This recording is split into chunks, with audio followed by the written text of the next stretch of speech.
Topic है हमारा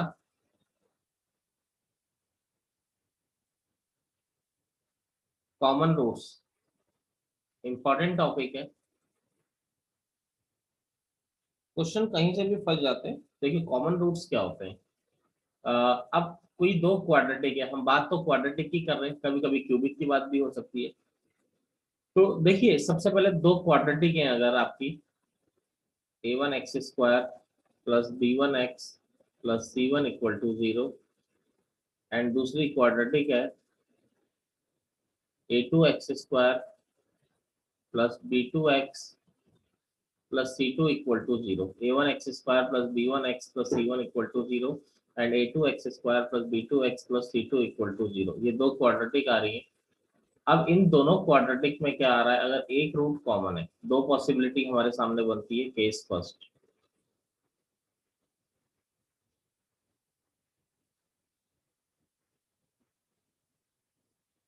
case first है if one root is common, अगर एक रूट आपका कॉमन है। जैसे एग्जांपल मैं आपको बताऊं, जैसे एक क्वाड्रेटिक में ले रहा हूँ x² minus 3x plus 2 equal to 0, और दूसरी में ले रहा हूँ x² माइनस 5x प्लस 6। इसके अगर मैं रूट निकालता हूँ तो इसके रूट 1 और 2 आ रहे हैं। इसके अगर मैं रूट निकालता हूँ तो इसके रूट 2 और 3 आ रहे हैं। तो इन दोनों को देख के क्लियरली दिखाई दे रहा है कि इन दोनों में 2 क्या है, आपका कॉमन रूट है। तो ये वाला केस मैं आपको पढ़ाने जा रहा हूँ कि अगर एक रूट आपका क्या हो जाए, कॉमन हो जाता है। अगर वन रूट हमारा कॉमन है बच्चे, तो इसको हम किस तरीके से सिंप्लीफाई कर सकते हैं। तो देखो एक सिंपल से एग्जांपल से मैं आपको बताता हूँ कि कॉमन रूट का मतलब क्या होता है। कि अगर एक रूट कॉमन है, जैसे कोई भी दो लाइनों के इक्वेशन को अगर मैं सॉल्व करूँ, कि जो नए बच्चे हैं वो ध्यान से देखें, पुराने को तो मैंने पहले भी पढ़ाया था। x प्लस वाई, अब इन दो रेखाओं को, दो लाइनों को अगर मैं सॉल्व करता हूँ, तो इन दो लाइनों को सॉल्व करने पे कौन सा पॉइंट मिलता है, ये पी पॉइंट जो इनका क्या होता है, पॉइंट ऑफ इंटरसेक्शन होता है। दोनों लाइनों को सॉल्व करने पे पी पॉइंट मिलता है जो इनका पॉइंट ऑफ इंटरसेक्शन होता है। अब क्या पॉइंट ऑफ इंटरसेक्शन पहली लाइन को सेटिस्फाई करेगा? करेगा, क्योंकि ये पहली लाइन पर भी लाई कर रहा है। क्या पॉइंट ऑफ इंटरसेक्शन दूसरी लाइन को सेटिस्फाई करेगा? बिल्कुल करेगा। अरे जैसे कई बच्चों को दिक्कत है, पॉइंट ऑफ इंटरसेक्शन कैसे निकालते हैं, इनको साइमल्टेनियसली सॉल्व करके निकालते हैं ना। Yes sir. इसको साइमल्टेनियसली अगर सॉल्व कर लिया तो y से y कट गया, 3x minus 2 equal to 0, x is equal to 2/3 आ गया। x की वैल्यू 2/3 रखी, तो 2/3 plus 5, 2/3 plus y, 2/3 plus y minus 5, तो यहाँ से y आ जाएगा। तो ये जो x की वैल्यू है, ये पहली लाइन को भी सेटिस्फाई करेगी, दूसरी को भी करेगी, क्योंकि ये दोनों के ऊपर लाई कर रही है। y की वैल्यू दोनों को सेटिस्फाई करेगी। यानी यहाँ से एक बात मेरे समझ में आई कि किसी का भी जो पॉइंट ऑफ इंटरसेक्शन होता है वो दोनों को सेटिस्फाई करता है, और जो भी वैल्यू दोनों को सेटिस्फाई करती है वही वैल्यू क्या होती है, कॉमन वैल्यू होती है। यानी मैथमेटिकली अगर मैं बात करूं तो कॉमन वैल्यू का मतलब होता है पॉइंट ऑफ इंटरसेक्शन हमेशा, क्योंकि पॉइंट ऑफ इंटरसेक्शन पहले को भी सेटिस्फाई करेगा, दूसरे को भी सेटिस्फाई करेगा। यानी कि अगर आपसे बोला जाए कि अगर एक रूट कॉमन है, तो आपसे क्या बोला जा रहा है, इसका मतलब आपसे ये बोला जा रहा है कि भाई इन कॉमन रूट कौन सा है आपका, उनका जो पॉइंट ऑफ इंटरसेक्शन होता है वही उनका क्या है, कॉमन रूट। यानी यानी क्वाड्रेटिक, अब इस क्वाड्रेटिक के केस में कॉमन रूट का मतलब क्या है, एक क्वाड्रेटिक ये है, दूसरी क्वाड्रेटिक ये है, तो यही तो वो वैल्यू होगी जो पहली को भी सेटिस्फाई कर रही है, दूसरी को भी सेटिस्फाई कर रही है। समझ रहे हैं मेरी बात? ठीक है।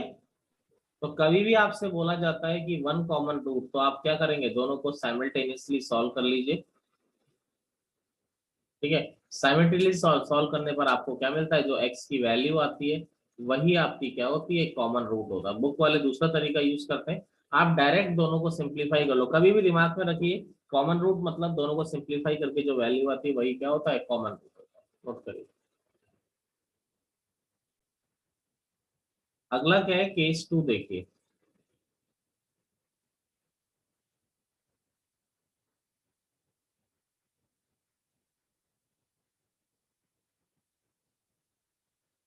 When both roots are common, अगर किसी दो क्वाड्रेटिक के दोनों रूट अगर कॉमन है, यानी कि पहली क्वाड्रेटिक आ रही है a1x² plus b1x plus c1 equal to 0 और a2² plus b2x plus c2 is equal to 0। ठीक है, अब ये दो क्वाड्रेटिक आ रही है, इनके दोनों रूट कॉमन है। अगर दोनों रूट कॉमन होने का मतलब क्या हो गया, जैसे मान लीजिए एक क्वाड्रेटिक है जैसे x² minus 3x plus 2 equal to 0, इसको सॉल्व करने पे 1 और 2 आ रहा है। क्या ऐसी कोई दूसरी क्वाड्रेटिक होगी जिसको सॉल्व करने पे 1 और 2 आएगा? कोई दूसरी होगी? नहीं, नहीं पॉसिबल है भाई। ऐसा ही हो सकता है कि भाई इसको मैं 2 से मल्टीप्लाई कर दूं पूरी इक्वेशन को, तो 2x² माइनस 6x प्लस 4, तो ही इसको सॉल्व करने पर क्या आ सकता है, 1 और 2 आ सकता है ना। समझ रहे हैं मेरी बात? Yes sir. ठीक है ना। तो उसी को सॉल्व करने पर क्या आ सकता है, 1 और 2 आ सकता है, और किसी को सॉल्व करने पर 1 और 2 नहीं आ सकता। ठीक है, तो यानी कि इसका मतलब अगर ऐसा होता है कि दोनों रूट कॉमन है, तो एक्चुअली में वो दोनों क्वाड्रेटिक सेम ही होती है, एक ही इक्वेशन को रिप्रेजेंट करती है। यानी यहाँ पर क्या होगा, आप पहचान देखिए होगा क्या, कि कॉफिशिएंट का रेशो हमेशा क्या होता है, सेम। कभी भी ऐसा केस आ जाए, यानी x² का कॉफिशिएंट 1 है, यहाँ पर x² का कॉफिशिएंट 2, यहाँ x का कॉफिशिएंट -3, यहाँ x का कॉफिशिएंट नीचे क्या आ रहा है, -6, यहाँ कांस्टेंट 2, नीचे 4। आप देखेंगे कि कॉफिशिएंट का रेशो दोनों केसेस में क्या आ रहा है, आपका सेम आ रहा है।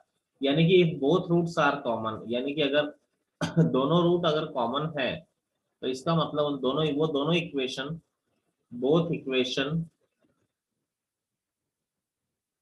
Equation represent the same curve. दोनों की दोनों इक्वेशन सेम कर्व को रिप्रेजेंट करेंगी, और जब भी दो इक्वेशन सेम कर्व को रिप्रेजेंट करती है, तो कॉफिशिएंट का रेशो क्या होता है, सेम। यानी x² के कॉफिशिएंट का रेशो, x के कॉफिशिएंट का ratio is equal to c1 upon c2, ये क्या हो जाता है आपका, सेम हो जाता है। तो नोट करिए,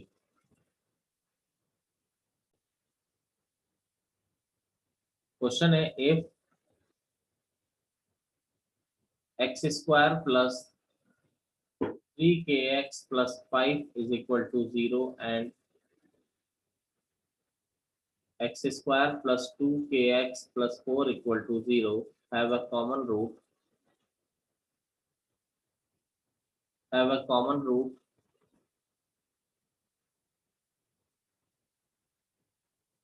then find the value of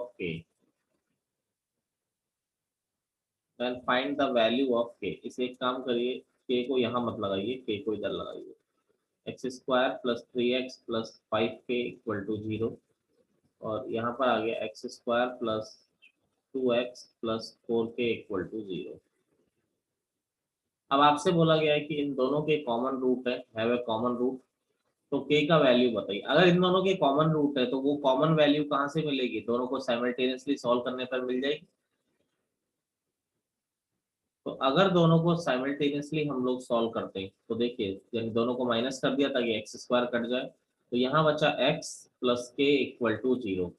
तो x की वैल्यू क्या आ गई, -k, और यही जो माइनस की जो वैल्यू आ रही है वही तो कॉमन रूट है आपका, क्योंकि दोनों को सॉल्व करने पर जो भी आता है वो कॉमन रूट है। और अगर ये कॉमन रूट है, तो ये इक्वेशन नंबर 1 को भी सेटिस्फाई करेगा और इक्वेशन नंबर 2 को भी सेटिस्फाई करेगा। तो आप यहाँ पर इक्वेशन नंबर 1 में भी इसको रख सकते हैं, इक्वेशन नंबर 2 में भी रख सकते हैं। तो देखिए जैसे इक्वेशन नंबर 1 में हमने रखा, तो k² minus 2k plus 4k equal to 0, k² plus 2k equal to 0। ठीक है, k कॉमन लिया, k प्लस 2 इक्वल टू 0, तो k इज इक्वल टू 0 आ गया, और एक आपका क्या आ गया, -2 आ गया। तो ये k की वैल्यूज आ गई, जिसके लिए एक रूट आपका कॉमन आ रहा है। इक्वेशन है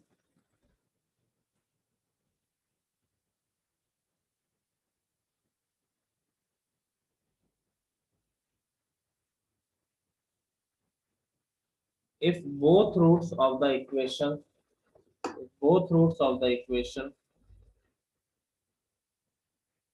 2x² plus 3x plus k is equal to 0 and 3x² plus and 4x² + 6x + 2k + 1 = 0, या 4k + 1 = 0, 2x² + 3x + k and 4x² + kx + 4k + 1 = 0 have common root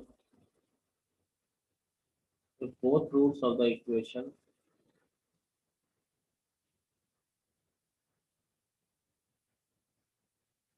common roots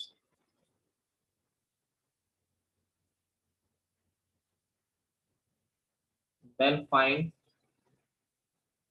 अगर दोनों root common है तो आपको k का value बताना है। तो देखिए 2x² + 3x + k = 0, 4x² + 6x + 4k + 1 = 0। अब मुझे बताइए इसमें अगर दोनों रूट कॉमन है तो क्या होगा, मुझे बताइए 2/4 = 3/6 = k/, यही होगा। अगर दोनों रूट कॉमन है तो कॉफिशिएंट का रेशो क्या होता है, हमारा सेम होता है। तो यहाँ पर क्या हो गया 1/2 = 1/2 = k/4k + 1। तो क्रॉस मल्टीप्लाई कर लो, इन दोनों को क्रॉस मल्टीप्लाई किया तो 4k + 1 = 2k, तो 2k = -1, यानी k = क्या हो गया आपका, k = क्या आ गया आपका -1/2। तो k की वैल्यू क्या हो गई आपकी -1/2। नोट करिए।